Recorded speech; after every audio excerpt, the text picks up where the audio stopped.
Hey, welcome back to Unfulfilled Promises, the series. Yeah, it's been a minute. I said I'd do these more often, and then once again, I didn't. This is probably the fifth time I've said that, but yeah, so a couple things have happened since last time. So I've been doing a lot of streaming. So I mostly do art. I'm kind of transitioning to doing a bit more variety things because I have this whole VTuber setup thing I'm kind of trying to do. Should be a lot of fun. We'll see how it goes. Yeah, so check out the Twitch. I try to dedicate myself to Monday through Friday or Monday through Thursday, and then sometimes the weekends. Granted, things happen that doesn't. I can't always hold myself to that. But yeah, so uh, I also said I was going to concentrate on the webcomic. That did not happen. Instead, I started getting into animation and try to build my own animation pipeline. Um, and unfortunately, while I was happy with the results and I learned a lot from it, it took a long time to make the animation that I did make. Go check that out if you can. It's just a little short little music video kind of testing out the pipeline. But yeah, for the amount of growth that video gave me and the amount of time it took, wasn't really worth it. Even though it was fun, so I kind of want to concentrate more onto like actual, dare I say, content creation. And kind of have Drevtam be, I don't want to say funded by it, but supported by that, right? So getting audience through other means, through which can then be funneled into Drevtam projects and stories and things like that, as well as actually dedicating myself to drawing the comic, like at least one day out of the week, actually dedicating myself to drawing the comic. But yeah, hopefully I hold myself to that. I'm in a position to have more time now as well to do things like that, so I should make the most of it while I can. But you're probably here for lore, hopefully. I don't know, maybe you just found this video randomly. So we're gonna do episode six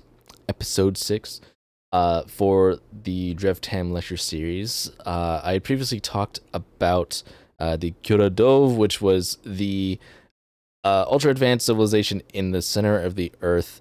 And this week I want to talk about the surface of the Earth because there's quite a lot happening there. So I've mentioned before that the discovery of the Drevtam field was a pretty big deal for basically anyone who comes across it. So initially the Kyoto Dove had it. They got it first, right? I'm just gonna write that down. KY. Also, I'm on a mouse, so apologies for any any lack of clarity. So the Kyoto Dove got it first, and from which they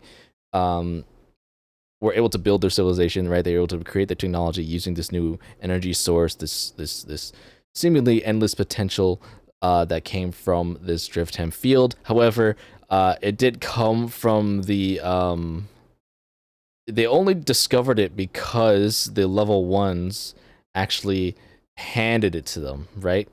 Um, had they not been given access to it or the knowledge of how to access it via the level ones, they would not be where they are today. They'd just be amongst the rest of the people on the surface of the Earth trying to figure this out. So, the surface of the Earth, right?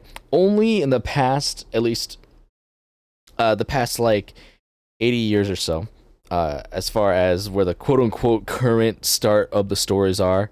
And apologies, I had to re-reference what year that is, but let's just say current year. Current year minus 80 was roughly when the people on the surface of the Earth discovered the Drevtam field. However, they don't know it's Drevtam, right? They do not understand it, nor will they ever be able to understand it. That's just the rules set forth by the level ones for the given universe. Of course, there's exceptions of that. Letha being the biggest exception to that rule. She's more of a glitch than anything else if we're tracking with the simulation metaphor. But the discoverer of the Drevtam field was a man with the last name, and another thing I had to re-reference.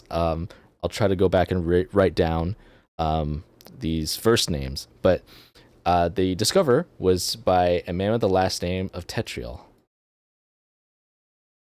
Tetrial. And thusly named it the Tetrial Field upon its discovery, from which created the Tetrial Institute. Capital T. I'm just going to call it TTI, Tetrial Institute, which is a giant research organization that dedicated itself to trying to figure out dedicated itself to trying to figure out the Drevtam field, how to access it, how to use it, because they see there's evidence that there's, you could revolutionize basically everything if you're actually able to control it. However, once again, I mentioned that the people on the surface of Earth will never be able to actually get that. So, or they'll never be able to actually understand it or gain access to it.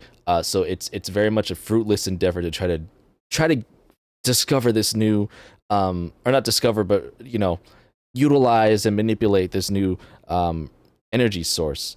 Whoever discovers said energy source will become unbelievably powerful, right? They'll have not limitless, but seemingly limitless energy at their disposal, as well as quote unquote secrets to the universe, however you choose to interpret that. So, upon the discovery of the Tetrial Field, or at least as they know it, as the people on the surface know it as the Tetrial Field, and the foundation of the Tetrial Institute began essentially the equivalent of an arms race, of all these different organizations that are trying to race to find it first, right? Race to discover and figure out Drevtam first. There are a few organizations that I'm not going to say the name of right now because they are kind of revealed through stories, which I still need to put out there. I do apologize for that.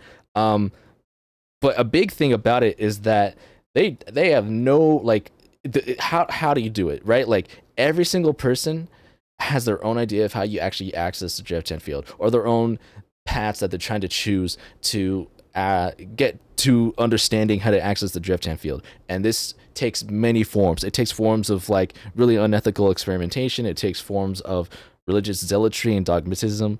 I had this really cool idea of this. I don't know if it's a nation or a country yet. I had to figure it out, but basically it's probably a country. Over the course of the 80 years, having already been a really religious country, once they turned towards the faith that they were familiar with, as a means to try to figure out the Drevtam field, but slowly but surely they faded into more really heavy dogmatism, which eventually leads to them really just dedicating a lot of resources into weaponry, because they feel that eventually the heavens, which you can also equate the imagery from the GLU, right? The GLU is this shining thing, right? And so they kind of also equate, they can literally see something up in the heavens shining down for them, and so they start equating the colloquial kind of idea of a heaven above the earth as the enemy, and so they start stockpiling nukes and stuff as a way to protect themselves from the inevitable invasion from heaven. Rough idea at the moment, but you kind of get the idea, right? They're turning towards things like faith, to try to figure out and be the first to fully understand the Tetrial field, but in their case they want to understand it so they can protect themselves from this mythical heaven that they're guarding themselves from. Or I have a game that I've been very, very, very, very, very slowly developing, and eventually I will release it. It'll be called Preservation 4.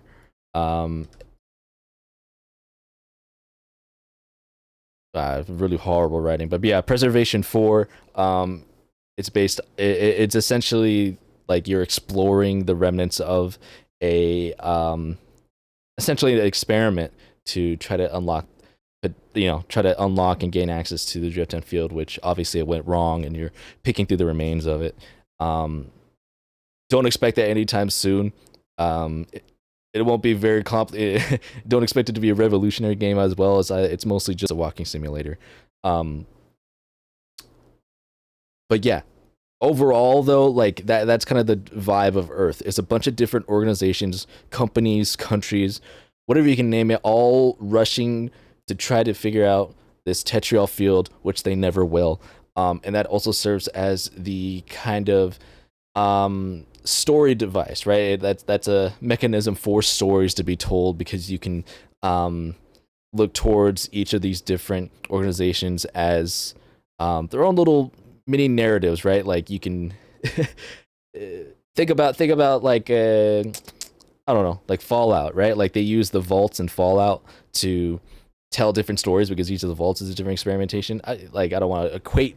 I don't want to draw too thick of a line between the two, but along the same vein, where you can explore different topics and different narratives based off of the vibe of that current region, and the kind of quality of life also drastically changes depending on the region as well, or proximity to like a company or whatever, right? Like it could be fairly normal on the planet, right? You could just look around you right now and it'd be very similar, or it could be totally hellish. You know, don't live there. My God, don't live there. Or my God, don't interact with this company, right? They'll be really crafty. Do not talk to them. Or there's still mom and pop shops, right? It's a blend, right? It's not like try not to fall into the trap of a lot of like science fiction where they have a theme for the planet and the whole planet is that theme, like a desert planet or I guess a desert planet, right? Whereas on Earth we have deserts, but we're not a desert planet. Whatever. I'm getting into really vague things now. So yeah, I hope. I know this is a very scatterbrained and unplanned, but yeah, I want to get a lot more conversation, a lot more things out there to discuss the universe, and try to do it fast as well. Once again, I want to dedicate myself to one of these a month, as well as there are a few of you out there that do talk to me about it. So if you're curious about something, I'm more than willing to make videos discussing, exploring things that you might questions you might have. So yeah, let me know. God, I hope I can watch this back and it makes any sense. So okay, until next time, which is hopefully a month from now and not 5. Ooh, let's hope.